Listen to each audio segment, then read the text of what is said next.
혹시 여러분들이 들어서 아시는지 모르겠습니다만은 유명한 작가 중에 스티븐 코비라는 사람이 있어요. 그 스티븐 코비가 쓴 오늘 내 인생 최고의 날이라고 하는 글이 있는데 그 속에 등장하는 재미난 얘기 한 토막을 들려드리겠어요. 남태평양에 키니와타라고 하는 섬이 있는데 그 섬에 쟈니 링고라고 하는 총각이 살고 있었습니다. 근데 링고는 주변에서 아주 성실하다는 평가를 받는 착한 총각이었습니다. 그런데 그가 동네 사람들로부터 비웃음을 사는 일이 벌어졌어요. 쟈니 링고가 최근에 결혼을 했는데 처갓집에다가 암소 8마리를 주었기 때문에 이 섬에는 결혼을 할 때 남자가 처갓집에다가 암소를 주는 풍습이 있었어요. 그래서 보통 예쁘다라고 생각하는 여자하고 결혼할 때는 처갓집에다가 암소 4마리를 줍니다. 그리고 조금 매력이 떨어진다 싶으면 암소 3마리를 주는 거예요. 그 다음에 억지로 그냥 데리고 와서 살겠다 싶은 여자한테는 암소 1마리만 주면 돼. 그런데 쟈니 링고가 결혼한 여자, 그 이름이 사리타인데 이 사리타는 결코 예쁜 여자가 아니었습니다. 오히려 못난 쪽으로 봐야 할 여자였어요. 태평양에는 주로 그 뚱뚱한 여자들이 인기가 있어요. 태평양 섬에는. 그런데 이 처녀 사리타는 바싹 마른 몸매다가 그리고 어깨가 구부정한 그런 빈약한 모습이었어요. 그래서 암소 1마리만 주면 충분한 여자였어요. 그런데 쟈니 링고는 암소 8마리를 주고 사리타를 데리고 왔어요. 그러니 섬 전체에 사는 사람들의 비웃음이 상당했습니다. 막 비웃어. 어떻게 그럴 수가 있느냐. 근데 그로부터 몇 달의 시간이 흐른 후에 어느 날 그 섬에서 선교 활동을 하는 선교사 한 분이 그 쟈니 링고의 집을 방문했어요. 그 선교사는 쟈니 링고의 아내 사리타가 결코 암소 8마리를 받을 만한 그런 여자가 아니고 암소 1마리면 족한 여자라고 하는 그런 사전 지식을 갖고 링고의 집을 갔던 것입니다. 한마디로 선교사는 사리타가 못난 여자라고 하는 그런 사전 지식이 있었다 하는 말이죠. 그래서 이 선교사는 링고 집에 가서 링고 옆에 서 있는 아내 사리타를 보는 순간 깜짝 놀랐어요. 미리 들었던 소문과는 달리 너무나도 아름다운 여자가 거기 있는. 그 여자는 빛나는 눈동자를 지니고 있었어요. 그리고 당당한 걸음을 걷는 멋진 여자였어요. 구부정한 등도 곧게 펴져 있고 적당히 살이 오른 자태는 아주 깨끗했고 귀태까지 흘렀어. 태가 달라졌어. 놀란 선교사가 쟈니 링고에게 물었습니다. 아니, 당신 아내의 모습이 왜 소문과 이토록 다른 것입니까? 소문이 틀린 것이었습니까? 그때 쟈니 링고가 웃으면서 말했습니다. 틀리지 않습니다. 소문은 사실입니다. 결혼 전 저는 여자들끼리 모여서 하는 소리를 들었습니다. 한 여자가 나는 암소 3마리에 시집 왔다 하면 다른 여자는 자기는 암소 4마리에 시집을 왔다 그렇게 자랑을 합니다. 그러면 3마리에 시집 온 여자는 기가 팍 죽었습니다. 그런데 아예 암소 1마리에 시집 온 여자들이 아주 많았습니다. 그런 여자들은 고개를 숙이고 말도 못합니다. 암소 한 4마리쯤 주고 왔다는 그 여자가 그 좌중을 압도했어요. 암소가 여자의 가치를 결정했기 때문에. 링고가 말합니다. 나는 결심했습니다. 이왕 사리타와 결혼할 것이면 그의 자존심을 상하게 하지 말자. 내 눈에 예쁘면 내 눈에 예쁜 대로 가치를 결정하자. 그리고 정말 내 눈에는 사리타가 예쁜 여자였습니다.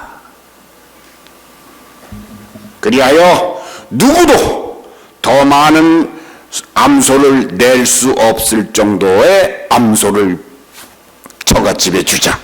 그렇게 생각을 했습니다. 나는 내 아내가 자부심을 가지라고, 자존심을 지키라고 암소 8마리를 주고 결혼을 했던 것입니다. 이렇게 대답하는 링고의 얼굴은 너무나 행복한 얼굴이었어요. 자니 링고는 암소 8마리의 가치를 지닌 아내를 원했던 것입니다. 그런데 신기한 일은 그 다음에 일어났어요.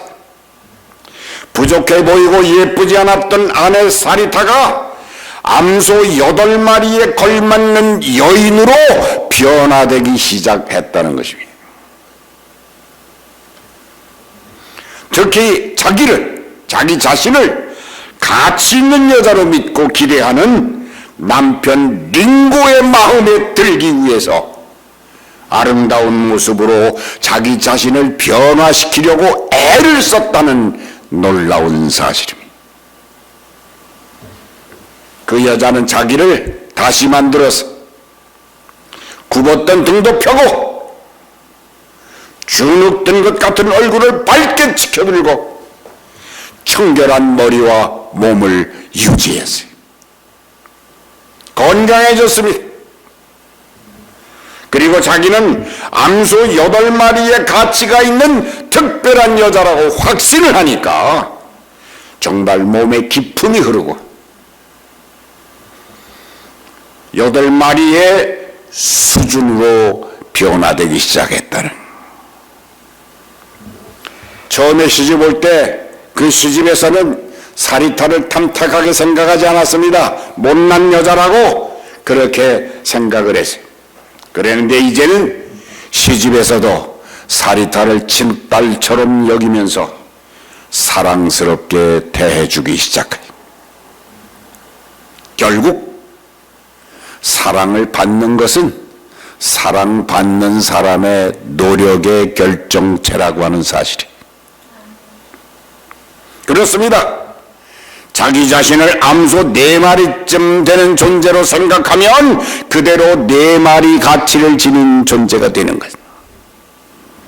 자기를 암소 2마리나 1마리 정도의 수준으로 내리고 살면 그렇게 대우를 받는 거예요. 남자들도 그래. 남자들은 5마리 가치가 있는 여자도 자꾸 깎아서 암소를 주려고 그래. 자꾸 깎아. 그래서 4마리나 3마리를 주려고 합니다. 그러나 그 애누리는 결과적으로 자기 아내를 깎아내리는 미련한 일이 되고 마는 것입니다. 어떻습니까? 상당히 의미 있는 얘기가 아닙니까? 지혜로운 사람은 상대의 가치를 높게 평가해 줍니다. 암소 2마리면 충분한 여자라고 생각하는 여자에게 암소 6마리나 8마리의 존재로 대우해 주면 그 여자는 감격하는 거예요. 아니 암소 1마리면 족할 여자에게 암소 8마리를 줬다면 그 여자는 평생 목숨을 걸고 그런 기대와 평가에 걸맞는 존재로 변화되려 한다는 것입니다. 가치 있게 봐주는 눈, 넉넉하게 평가해주는 따뜻한 마음이 결국 사람을 변화시킨다는 것입니다. 우리 하나님이 그렇게 하셨습니다. 우리는 당연히 죽고 멸망해야 할 존재지만은 하나님은 성자 예수 그리스도를 죄값으로 지불하시고 우리를 죄인의 자리에서 의인의 자리로 옮겨주셨습니다. 가치를 끌어내 주신 것입니다. 원래의 형상이 하나님의 형상을 닮은 인간으로 만드시기 위해서 그렇게 하셨습니다. 암소 1마리의 가치도 안 되는 인간을 8마리 아니 10마리 그 이상의 가치로 인정해 주셨다는 것입니다. 이 위대한 구원과 사랑이 바로 하나님의 사랑이요 그리스도의 은혜인 것을 믿으시는 여러분들이 되시기를 축원합니다. 철학자가 아니더라도 우리는 이따금 인간이란 무엇인가 그것을 생각합니다. 창조주 하나님의 섭리에 따라서 이 세상에 태어났다가 때가 되면 또 떠나가야 하는 그 신비한 모습은 정말 하나님만이 만들어낸 작품이 아닐 수 없습니다. 그 에덴 동산을 뛰어넘어 이제 죽은 다음에 이 우주 삼라만상과 이 시간과 공간을 떠나면서 살아가야 할 우리의 훗날을 위해서 우리 하나님은 우리들에게 엄청난 가치를 지닌 작품으로 만들어주신 거예요. 우리는 땅에서 살지만 언제나 하늘을 생각하는 존재. 마치 천상에서 쫓겨난 선녀가 애를 셋이나 낳고 살다가 그래도 갈 때가 되면 세상에서 얻은 남편을 가차없이 차버리고 애를 안고 업고 하늘로 쫙 올라가잖아요. 그래서 무식한 자나 유식한 자나 돈이 많은 자나 없는 자나 문득 인간이라면 하늘을 생각하며 살아가는 겁니다. 예수가 누군지 모르는 자들도 이따금 하늘을 바라보면 무언가 가슴이 푸근하고 눈물이 그렁그렁해지는 것은 바로 저기가 우리들의 고향이기 때문입니다. 헬라어로 인간을 안드로포스라 그렇게 말해. 그 안드로포스라고 말하는 것을 직역하면 위를 보는 자. 그러니까 우리 인간은 위를 보는 자. 벌레처럼 땅을 기면서 살아도 위를 쳐다봅니다. 우리는 그 위를 쳐다보기 위해 그 고향 하늘을 바라보기 위해 거기 계신 우리의 진정한 아버지를 더 똑똑히 바라보기 위해 힘들고 고단해도 오늘 여러분들이 이 자리에 온 줄을 믿습니다. 우리는 원래가 하나님의 자녀들입니다. 타락한 영을 받아 부패한 인생을 살아가지만은 주님이 은혜를 주셔서 하나님을 아버지로 부르다가 주의 날이 임하면 애벌레가 변화되어 나비가 되듯이 모두가 신령한 모습으로 바뀌어져서 찬란한 영생의 세계로 들어가게 되는 줄을 믿습니다. 그런데 우리는 어떻게 신령한 생명이 되는가? 그 비결은 예수님을 만나야 가능하다는 것입니다. 예수님이 내가 하나님의 자녀임을 깨우쳐 주실 때 그 깨우침을 받아야 하는 거예요. 오늘 봉독한 성경을 보니 예수님을 산 돌이라 그렇게 말씀하셨어요. 원래 돌이란 무엇입니까? 돌은 생명체가 아닙니다. 아무런 가치가 없는 무생물. 그러나 성경에서 말씀하시는 산돌은 전혀 다른 의미를 지니고 있어요.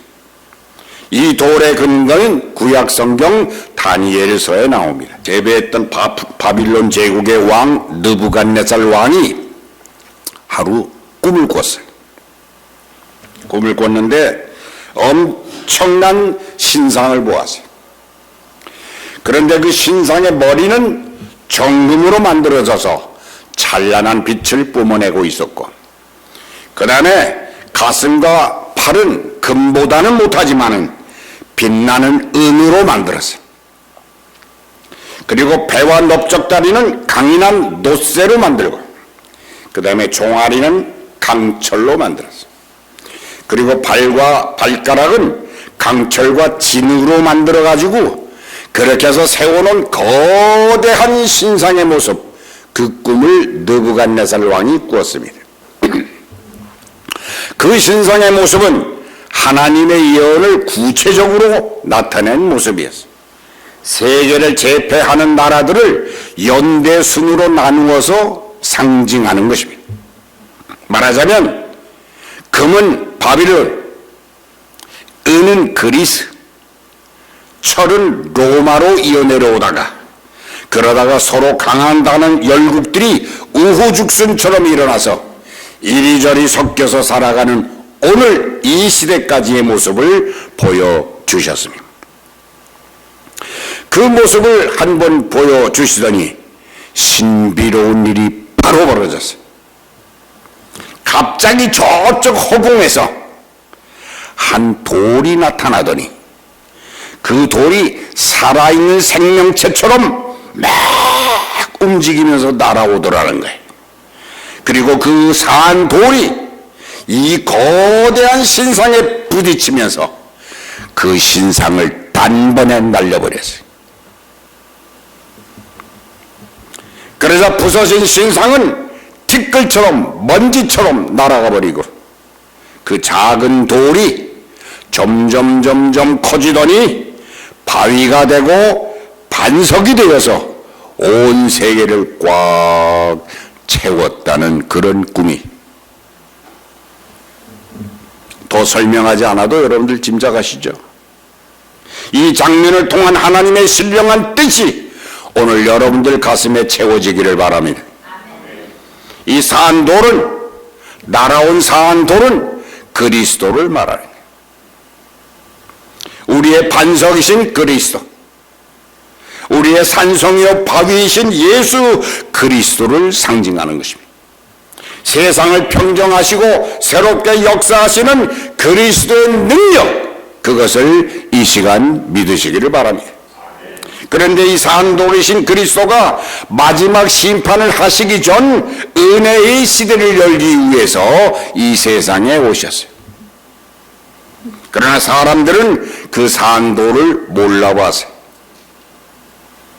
그냥 돌인 줄로만 알았어요. 오늘날에도 이런 무지한 인간들이 얼마나 많은지 몰라요. 성경은 말씀하십니다. 건축자의 버린 돌이 집 모퉁이의 머릿돌이 되었느니라. 가치가 없는 줄 알고 버렸으나 그 돌이 하나님 나라의 머릿돌이 되었다는 것입니다. 예수는 사람들에게 버림받았으나 하나님은 예수를 들어서 보배로운 산돌을 삼으셨다는 거예요. 인간은 지금도 가치와 무가치를 혼동하며 살아가고 있어요. 무엇이 황금이며 무엇이 돌인지를 분간하지 못한다는 거예요. 성경은 가치 없는 돌멩이들이 어떻게 가치 있는 값진 돌로 바뀌어졌는가를 소개해 주는 것입니다. 암소 한 마리를 줘도 아까운 인간이지만은 암소 8마리 아니 80마리 800마리도 바꾸지 않을 그런 존재로 우리를 만드셨다는 거예요. 나사렛에서 볼품없이 살아가는 시골 처녀 마리아를 통해서 예수를 탄생케 하셨어요. 갈릴리 바닷가에 조약돌처럼 굴러다니는 어부들을 불러서 제자로 삼으셨어요. 인생을 무의미하게 보면서 세상 사람과 등을 지고 살 수밖에 없는 삭개오를 들어서 갈고 닦아 새 생명으로 만드셨어요. 7 귀신에 들려서 부정한 삶을 살다가 돌에 맞아 죽을 수밖에 없는 돌 같은 막달라 마리아가 그리스도를 만나 완전히 빛나는 진주로 바뀌어졌어요. 그렇습니다. 부평초처럼 한국으로 미국으로 떠다니며 별 의미 없이 살 수밖에 없는 나와 여러분들에게도 기적이 일어난 것입니다. 주님으로부터 청함을 받은 것입니다. 이제 우리는 그 청함의 자리에서 한 걸음 더 나아가서 놀라운 역사를 일으키신 산 돌과 진정으로 부딪히기만 하면 나는 부서지고 거기서 새로운 생명의 역사가 일어날 줄을 믿습니다. 영국에 오래전에 트리니티 대학에 다니는 조셉 스크리븐이라는 학생이 있었습니다. 그가 연애를 하게 됐어요. 대학 시절의 연애는 인생의 황금기에 찾아오는 낭만이며 절정. 이들 남녀는 열렬히 사랑했어요. 마침내 졸업과 동시에 결혼을 약속했어요. 그러나 불행하게도 결혼을 앞둔 하루 전날 사랑하는 약혼녀가 수영을 하다가 물에 빠져 죽는 엄청난 사고를 당했어요. 스크리브는 절망했습니다. 인생 자체의 혼란을 느끼고 무력한 사람이 되어버렸어요. 자기 방에 들어박혀 나오지도 않고 실어증에 걸린 사람처럼 하루 종일 말 한마디 하지 않는 우울한 사람이 되어버렸어요. 그런 아들을 옆에서 지켜보는 엄마는 억장이 무너지는 거예요. 엄마가 어느 날 견디다 못하고 말을 합니다. 이제는 그 여자를 잊어버리고 새로운 친구를 사귀어라. 아들은 대답도 하지 않아. 엄마는 다시 권합니다. 새 친구를 사귀어봐. 아들은 폭발합니다. 나는 아무도 사귀지 않겠어요. 죽은 그 여자의 자리에는 누구도 들어올 수가 없어요. 그때 엄마가 조용히 말했어. 얘야, 나는 지금 너에게 새 여자를 찾으라고 말을 하는 게 아니야. 그동안 너는 잊어버리고 있었던 너의 가장 친한 친구를 생각해봐. 그분은 지금도 너를 기다리고 있는데. 아들이 물었습니다. 누군데요, 그분이? 엄마가 눈물을 흘리며 말했습니다. 바로 예수님이지. 그분은 네가 힘들 때 만나주시는 분이 아니냐? 지금이 바로 그때야. 지금 만나봐. 아들은 소스라치게 놀랐어요. 자기가 늘 교회 다니면서 만났었던 그 예수를 애인 때문에 그동안 잊어버리고 있었다는 사실에 너무나 놀랬던 거예요. 그렇습니다. 우리는 이런 일을 종종 당하며 살고 있어요. 스크리븐이 그랬습니다. 교회를 다녔지만 예수를 잊어버리고 살았습니다. 이제 그 여자가 사라지자 그리스도가 떠올랐어요. 그는 그 길로 교회에 가서 무릎을 꿇고 기도하기 시작했어요. 애인을 잃어버린 아픔을 뛰어넘어 예수 그리스도를 다시 만나는 기쁨을 누리기 시작했어요. 그때 이 아들 스크리븐이 쓴 그리스도 찬양시가 오늘 우리들이 즐겨 부르는 찬송가 369장이 되었어요. 죄짐 맡으리 구주 어찌 좋은 친구인지 걱정 근심 무거운 짐 우리 주께 맡기세.